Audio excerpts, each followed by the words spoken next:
Жамандық неден болады? Ертеде орман арасында бір жалғыз кісі тұрыпты. Бұл кісіден аң құстар қорықпай, адамша сөйлесіп жүреді екен. Бір күні әлгі кісі талдың түбінде жатқанда, барлық құстар жиналып, сол жерге түнемек болыпты. Аң құстар өзара әңгімелесіп, осы дүниеде жамандық не себептен болады деп, бірінен бірі сұрайды. Сонда қарға айтыпты: дүниедегі жамандық аштықтан болады. Жүрегің қарайған соң, не болса соған ұрынасың. Ешкімді тыңдамайсың. Осы ашаршылықтан біздің қанша жақын туысымыз өлді. Сондықтан аш болмаудың қамын ойлау керек деді. Көгершін айтты: менің ойлауымша, жаманшылық аштықтан емес, сүйіспеншіліктен болады. Егер де біз жалғыз болсақ, біздің жұмысымыз аз болар еді. Біз екеуден тұрамыз. Өзіңнің жар жолдасыңды жақсы көрген соң, саған тиыштық жоқ. Оның тамағын тоқ, көйлегін көк етуді ойлайсың.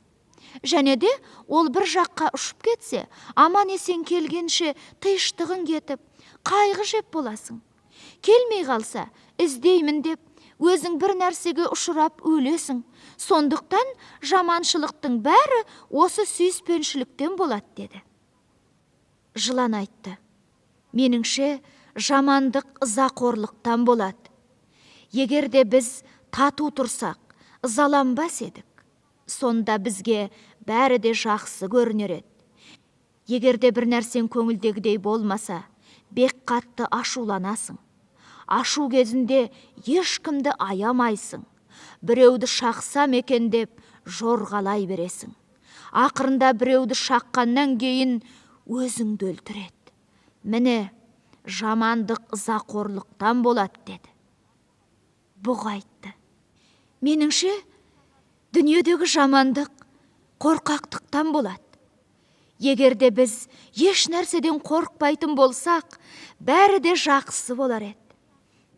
Мен жүйрікпін, күшім көп, кішкентай аңдарды мүйізіммен сүзіп құлатамын.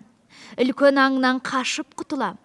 Бірақ нашаршылық, қорқақтық, ағаштың бұтағы сыбдырласа, жапырағы суылдаса, қорыққаныңнан есің кетіп қаша бастайсың. Қашып келе жатып, жардан құлап өлесің. Иә, итке жем боласың.